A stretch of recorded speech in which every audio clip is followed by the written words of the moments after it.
Welcome to the Media Roundtable Special Edition.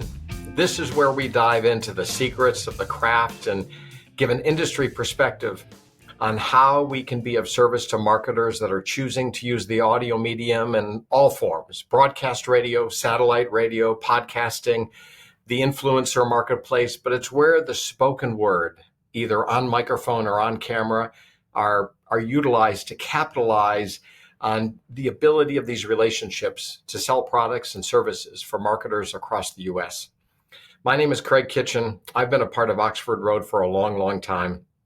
I was one of the individuals who got to be at the third annual Chief Audio Officer Summit. And by now you've heard of that term and that phrase and that meeting that took place. But for those of you that are watching this podcast for the first time, the Chief Audio Officer Summit is really designed to attract individuals who have that imaginary job title within the companies they work for. It means that they're the evangelist inside their company for the use of audio to sell their products and services. And we believe that a chief audio officer really does exist in every one of the companies that are using audio advertising. And a select number of them for the last 3 years have been getting together in Southern California to share their best practices in kind of a closed door forum. When I say closed door, media salespeople are not invited to attend. Broadcast companies are not included in this conversation, but the advertisers are. The advertisers that use audio are. 3 years ago, there may have been 50 or 55 or so individuals. Last year, 2 years ago, maybe 75 or 80. This year, more than 125. And they're all there for a couple of days to share their best practices and to learn the best practices of others. They talk about their successes. They talk about their failures. They listen to experts in every field that come and kind of share what's happening in the world of audio and in the world of influencer marketing. One of the sessions was led by Dan Granger, the CEO of Oxford Road, who invited 3 individuals who have remarkable success themselves in the form of broadcasting or podcasting or the creation of a podcast that is both very video rich and audio rich. Komando was one of them. Nick Viall was a second. Ashley Flowers was a third. Kim has had more than 3 decades and is a Radio Hall of Famer, maybe the first person to have a true 360 relationship with her consumers that listen, read, and watch her words. Nick Viall, of course, from The Bachelor, who went on to have a podcast series that is both audio rich and video rich, that really covers the gamut of reality shows to how a woman or a man can find Mr. or Mrs. Wonderful and so much in between. But just a truly somebody that has got a healthy way of talking about everything in pop culture. And then, of course, Ashley Flowers, who is the host of Crime Junkies, who has done more to define the genre of true crime podcasting than any other person on the planet Earth. I mean, she took what Serial started more than a decade ago and defined a genre so specifically that there are dozens and dozens of people trying to imitate her success. So these 3 individuals, each successful in their own right, give up their time to come to the Chief Audio Officer Summit and lead a conversation with a room full of more than 100 marketers on how best to use their particular programs to sell products and services, to capitalize on those audience relationships. They talk about what kind of copy to give, how to inform them of their products or their services, who their target audience is, all the things that they can put into their head that can then bring forth just a great live commercial, a great recorded commercial, something that captures the essence of those companies, that gives them the return on investment with the audiences that are tuning in or watching in or reading, any number of these things. So watch this session led by Dan with Kim, with Nick, with Ashley, just bearing it all, giving it all to them in a way that just says to a marketer, this is the best way to use us, to use this medium to get a great return on investment. You're going to like it. Let's get into it.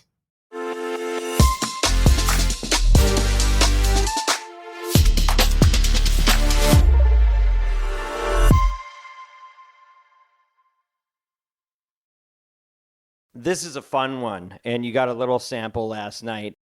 We have 3 titans in this industry with us today. It's such a pleasure that we get to do this.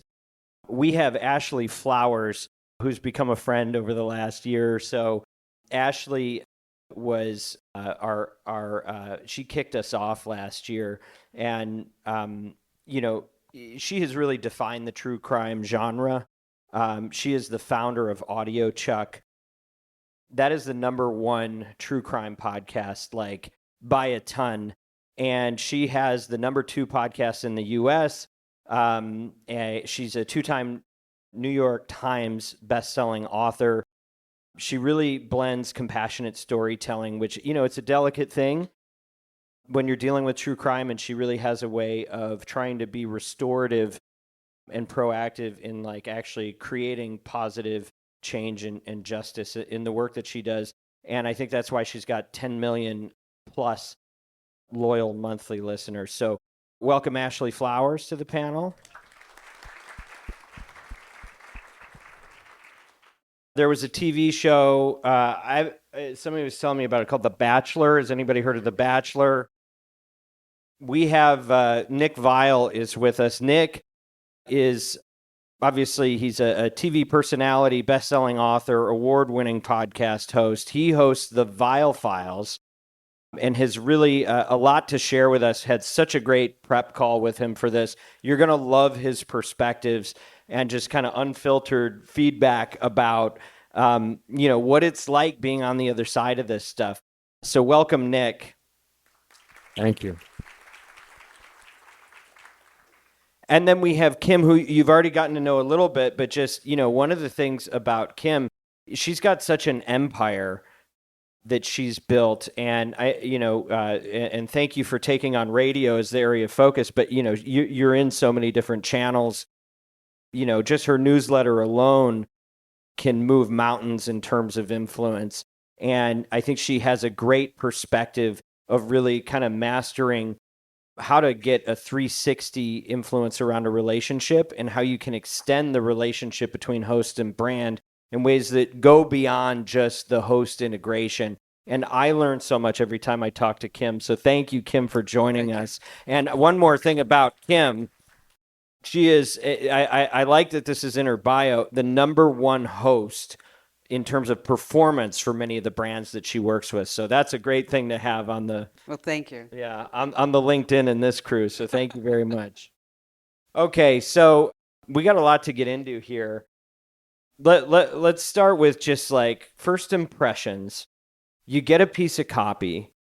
What are you looking for when you first see it? And Kim, I'll start with you.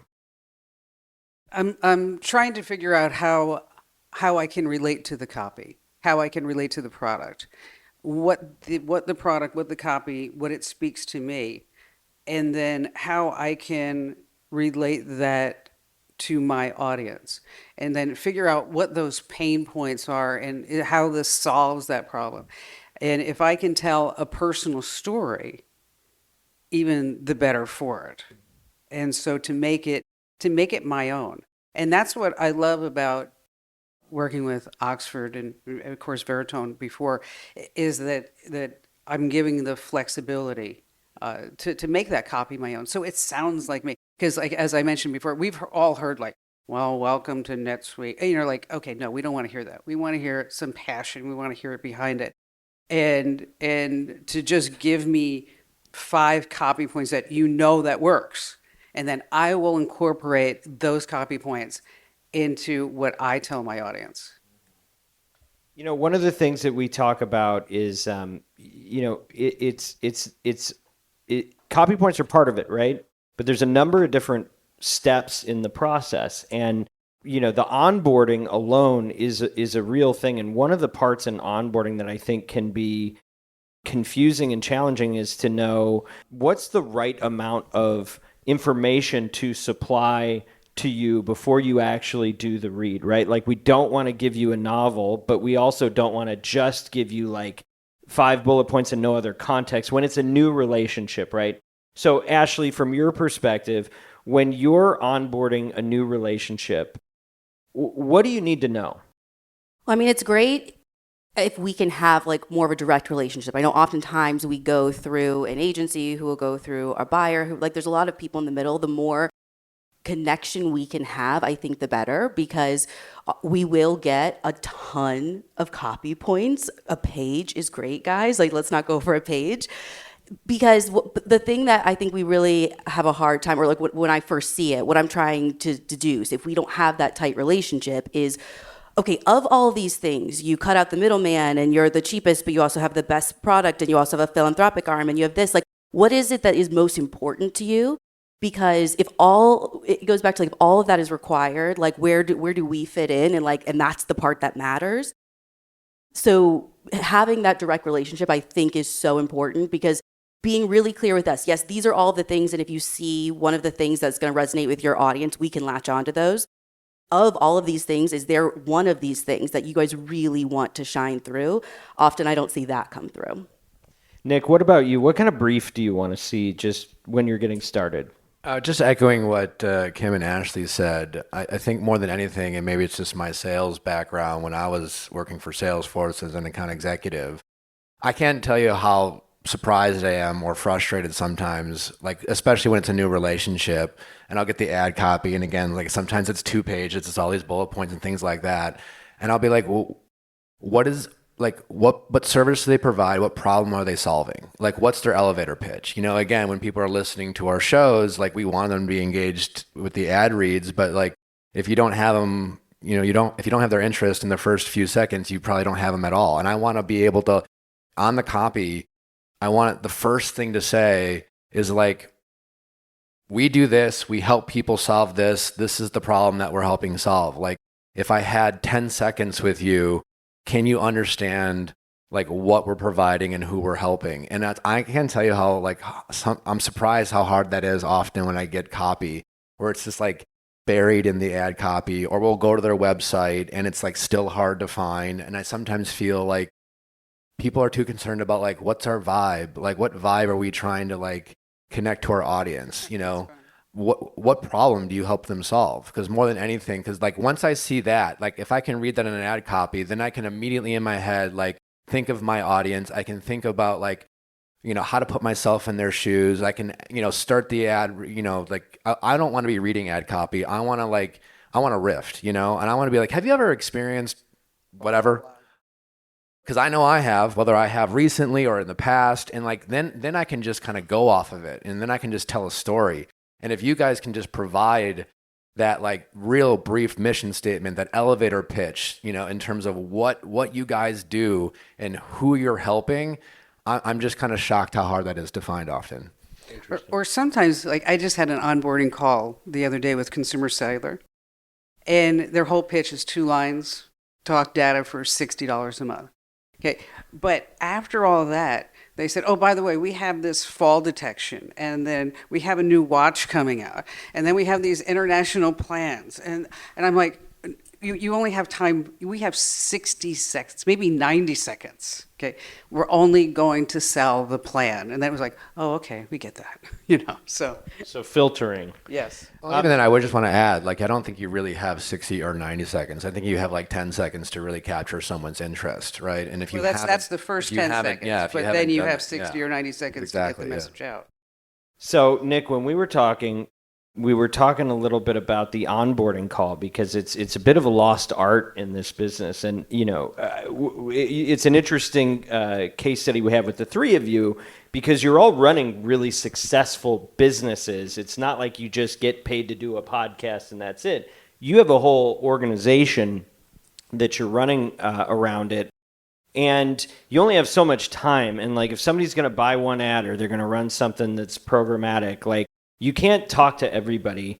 But you had a really interesting perspective, Nick, about, you know, how those go sometimes, and like what makes you decide if you want to engage directly or not. Yeah, I mean, you often, you know, to that point, I never have any time. And so I'm very obviously selective of where I invest my time and energy, and obviously want to use my team and my resources to help with that. And so I'll often have my team on onboarding calls to like get the information. If I felt like it moved the needle more, I always try to be involved with advertisers as much as possible. But I would feel if it was more collaborative. I often feel like onboarding calls are just like, here's our message, here's what we want you to say. These are the touch points. Here are our do's and don'ts and It's things. the copy points that they read to you. Yeah, it's like I can have someone on my team listen to that call and relay that information. If it was something that was actually more collaborative, where it kind of felt like, how can we really connect your audience with our product? How can we be creative about that? How can we make this ad read feel like it's a part of the show and not an ad read? If it's just embedded in, my show is just like a conversation of friends and guests and things like that. And we talk about things we like and things we don't like and things that irritate us. And, it's so easy to try to incorporate ad reads as an organic part of the conversation, but sometimes we're limited in doing that. Because again, it just kind of feels like, well, hey, this is my mandate. This is what I have to do. Here's what I have to make sure you say and don't say and things like that. And again, I can have one of my employees listen to that conversation and relay that. And it's not worth my time to be on the phone for 30 to 45 minutes just to listen to instructions. Ashley, how do you think about the onboarding call? Like, what would make it engaging for you to take the time to be a part of that? Oh, ditto. It's all the same things. If most of the time in the onboarding calls that I've done, it is a lot of just what I end up seeing in the copy. It's don't say this, do say this. This is the goal of the read. I almost wish that the onboarding calls came sooner. I feel like the onboarding calls come after the IO is made, after everything's been placed, and it's like, okay, you're going to read this, and this is what you're going to read. To your point, if it was earlier in the process and gave you time to be more creative and do more custom things, there's so much that I feel like brands don't even have visibility into because they see our 30-second, 60-second. We have a fan club with 100,000 paying subscribers. We have a newsletter. We have a CRM with 1 million fans in it. A lot of stuff that I don't think people know or know how to tap into because we get it way too late. 1 million fans in a CRM. Bravo. Kim, you've got quite the CRM. Anything you want to add on the onboarding? Because I think it's an important part. I think it's always important to have the client on the onboarding call and to have the client give his or her perspective. And so sometimes the agency wants to just say, here's the information that we present. I really like to be able to ask the question, what have you seen that works on other platforms? What have you seen other hosts do that really works for you? And so that this way we can incorporate that into whatever that we're doing. All right, here's a question I want to ask all of you that I'm afraid to ask, just because we've been in the middle of so many of these things. Tell us about what has made you or makes you cringe the most when you receive a pile of information in one form or another. Nick, I'm going to ask you to go first. Rarely am I cringing with ads, but I think sometimes, again, I know my audience, I know my personal anecdotes and stories, and then sometimes, and I appreciate the effort, but sometimes I'll get ad copy, and it's just it's like telling me a story about me and my wife or a sibling or a family member about how they think we should pitch the product, and it's often not accurate, often it's kind of too much. And again, I appreciate the effort to try to make it, in my words, but we know how to do that.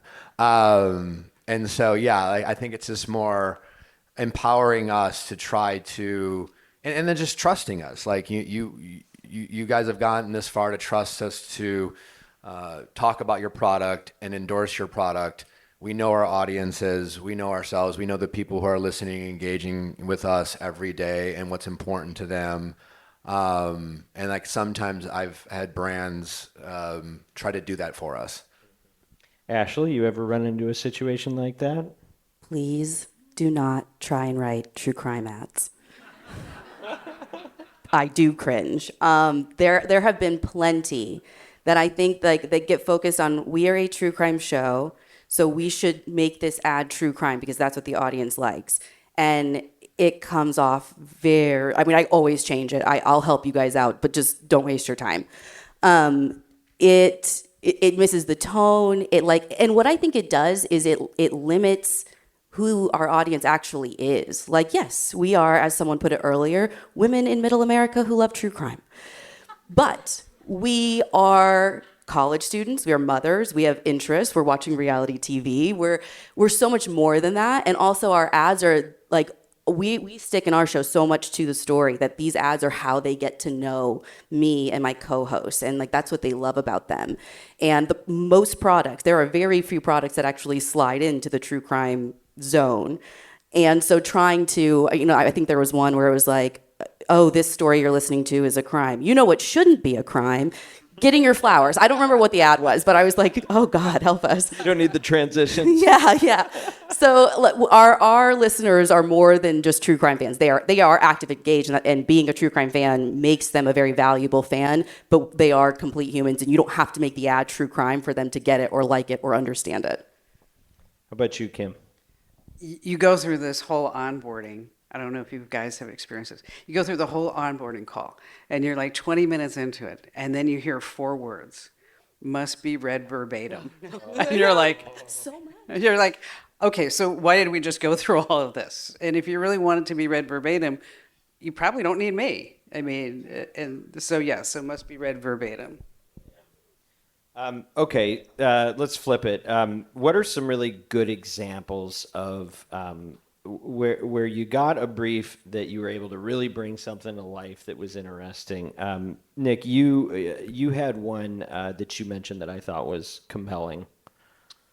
Yeah, a few years back, I was doing an ad read for a supplement vitamin company that, as many out there, was really proud of, like what the ingredients they put in their supplements.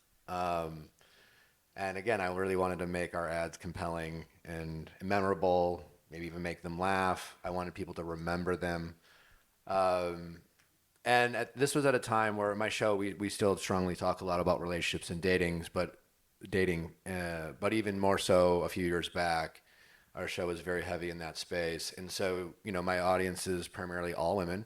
And so I kind of had this idea, and I talked to their brand, and they were very open to it, and we did it. And it's a crude joke, but the idea was, again, a lot of my audience are women. They're out there dating. They're looking for dating advice. I'm trying to relate to them. So it was connecting like the idea of a dirty dick and things you put in your body. I forgot that's what the tee-up was. And again, it's about, I know who my audience is, right? And I think sometimes brands, I understand you want to be safe and risk averse and things like that. But again, like, know your audience. My audience wants to talk about like dating, and there's a little bit of raunchiness and just a little bit of honesty in terms of like dating culture and sex and things like that. And so, it worked with that audience and my audience. And again, it's memorable. It made them laugh. It also like, it connected what the brand was trying to get across, which is like, you should be conscious about what you put in your body. Don't take for granted that it's just a supplement or a vitamin. The same way you don't just trust the guy who says like, I got tested last week, And so, yeah, like connecting, my audience is tuning in for that type of advice, for that type of conversation. The ad reads should match that energy. And knowing that the brand was open to that, it really resonated. I got a lot of feedback. People telling me it was funny. People, like they're not forwarding through those things. And if they can come to expect to be like, I don't know, what are they going to come up this time with this ad read?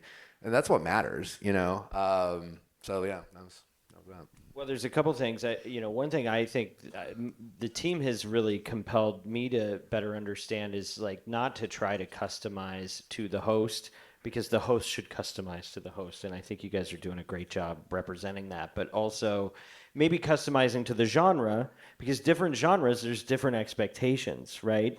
If, you're all reaching, somewhat different audiences, and what flies with one genre is going to be very different in another. Kim, any stories you want to share about when you've been set up for success and you were really able to hit it out of the park? Well, you just reminded me of something. Like we had a call from the buyers for Viagra, and they wanted me to endorse Viagra. And I said, so you want me to get on the air and say, hey, when my husband can't get it up, I give him a little blue pill? I mean, okay, I turned Maybe it down. not a genre fit. I turned it down. Okay, I'm just like, no, that's not it. So, but you do have to have the product match the audience, and you have to be able to figure out how you're going to sell that product to that audience, because at the end of the day, that's what we're being paid to do.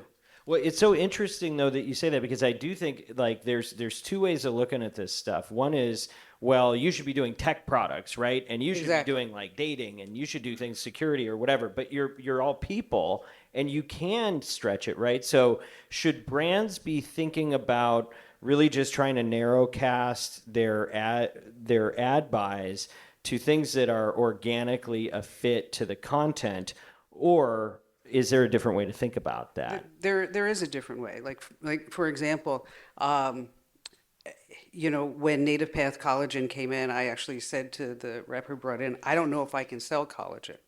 Okay. And then, now we're the number one seller for Native Path. Fast growing trees. I'm the number one seller for fast growing trees. I don't talk about trees. Okay. I mean, I talk about AI, consumer tech, safety, security, all these other good things. But just because somebody, is really into security on their phone or whatever it may be, doesn't mean that they won't buy something else. And I think, to your point I love that you said that. I mean, it's a crime, and it shouldn't be a crime to buy flowers. I mean, it's true. Yeah, they both said, I think Ashley said it very well too. I mean, she has a true crime show. I have a pop culture and dating show. I imagine there's a ton of similarities in our audiences, right? Like my audience loves dating, pop culture, and reality TV, but they're all women who are moms, head of households, business owners, entrepreneurs, employees, middle managers, and things like that, who love these things, but they all have a variety of different pain points and concerns and things like that. And that's what we're trying to connect to, not necessarily the fact that like they're into these topics and things like that. And then just speaking, Kim reminded me of something. I think you guys got to be less obsessed with the personal testimonial.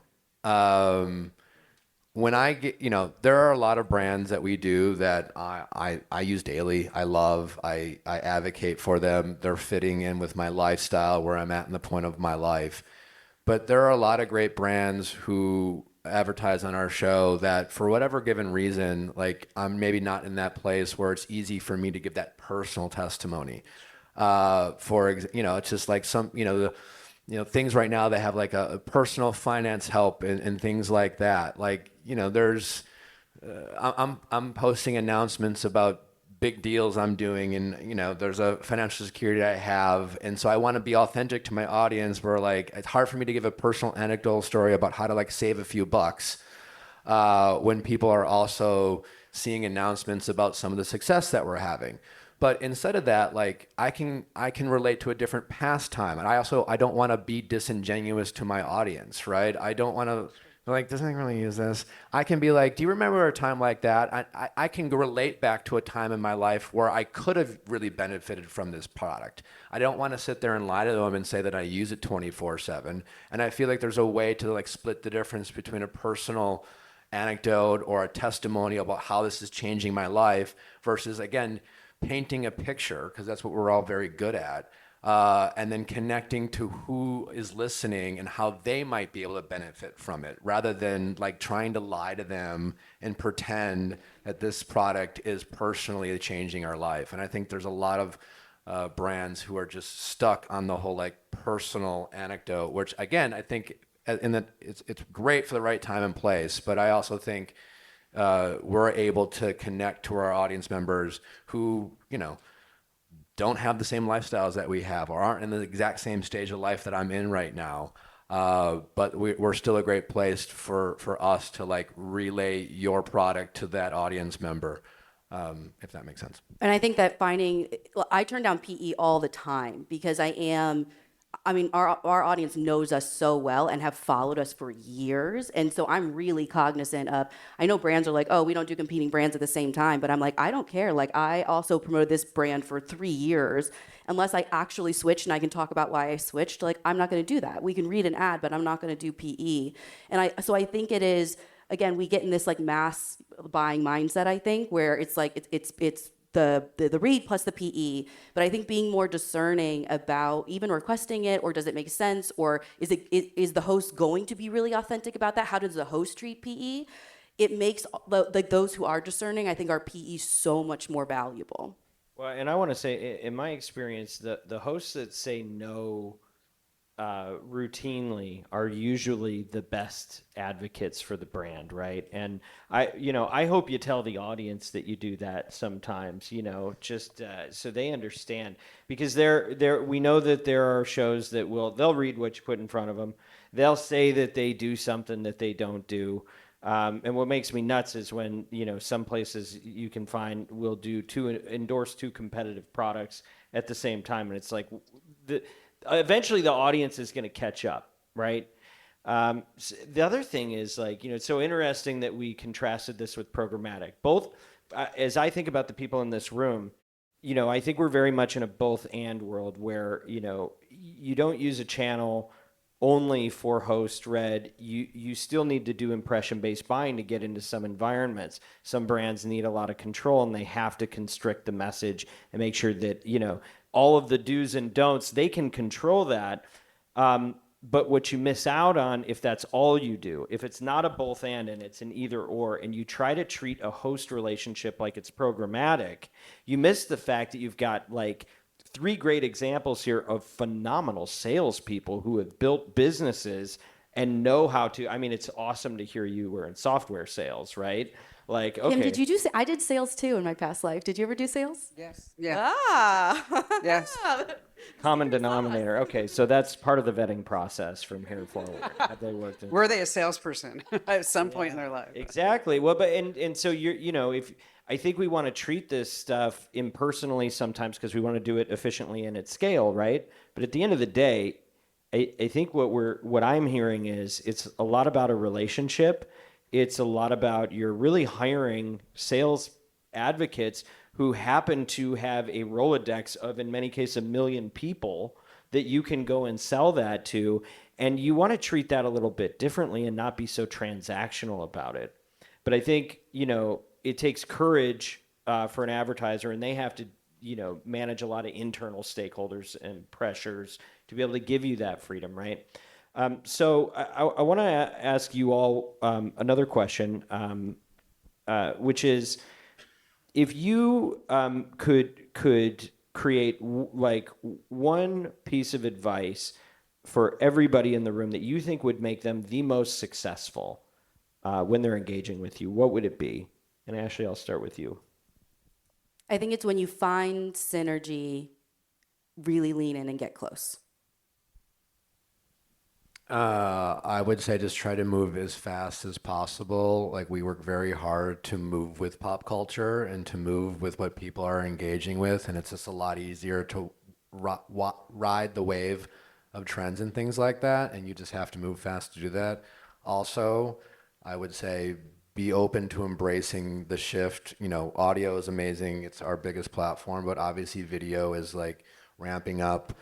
Social media, there's just a lot more creative ways to like get your product out, showcase your product. I mean, we're doing our long episodes and then we cut down these episodes and we're getting billions of impressions across the internet. And like, your guys' products could be sitting in these clips and they're not. We have studios and things like that. There's ways to like do a much better job than I feel like brands are utilizing, and I think that's only going to continue to increase. I think of the way that YouTube's growing and things like that. I don't think it needs to be the bottleneck that I feel like sometimes it's perceived to be. Yeah, well, and I think there's pros and cons to how the market gets introduced to you. And Kim, you're in a great position to talk about the way that I think I hear more about your omni-channel assets than anybody else, because it all kind of gets introduced together. So, in addition to your advice to the brands, I'd love to also hear you talk a little bit about, how you think about introducing an offering when they come to you for the 60-second podcast ad or radio ad, but in reality, you're bringing them a whole lot more. Yeah, well, it becomes a 360 buy.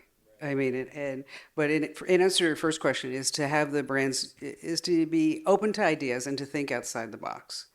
And so if somebody comes to us, we actually tailor each campaign to look at different assets that we have. So whether it is a podcast or whether it's a network Monday through Friday buy, it's a weekend radio buy, it's 700,000 folks in a newsletter that has a 45% open rate and whatever it may be. And so we try to plug all these different components in, and then sometimes every 2 weeks, every 4 weeks, is that we reassess the ROI on that to make sure, as I explained to our staff, that it's always to keep a current client than to go find a new client. Yeah, for one other thing. Help us get more familiar with your product too. It's sometimes, I'm surprised how hard it is to get product or samples, not only for me, but like we have multiple voices on our show. The more familiar we are, the more we're going to advocate for it. I know there's a little bit of cost associated with that, but if we're asking for it, you should give it. If we don't ask for it, don't send stuff and waste your money. But if we are like, hey, please give us this, let's try it out. Can we be more familiar with it? I promise you the ROI will be there. Any last words? Did we leave anything unsaid? Thank you for your support. We love you. Thank you. Yeah, thank you guys. It was great. Well, thank you very much for listening to this very special episode of the Media Roundtable podcast. It is brought to you by Oxford Road, where we want you to succeed in this channel that we love so much. And we want you to use your influence for good. As a member of the marketing community, you have the power to advance voices that don't just entertain, but edify, and to build bridges across differences and preserve fair-minded discussion. It's one of the best parts about podcasting, as I call it, the greatest canvas in media for the free and open exchange of ideas.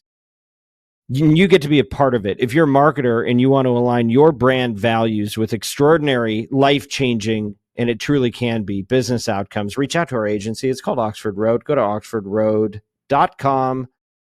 Do subscribe to our newsletter. It's called The Influencer, and we love feedback, good, bad, or otherwise. If we can do a better job at this show, you want to give me some tips on how to do a better keynote next year, hit us up, info@mediaroundtable.com.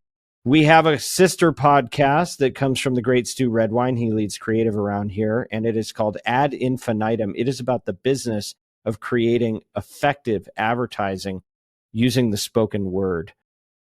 Thank you to everyone, because it takes a village to pull this thing together. I'm not even going to try to thank all the people that made the summit happen, but special thanks to Haley, to Ruby, to Bianca, Kyle, Prince, Rob, Neil, Olivia. The team at Podcast One helps us a lot.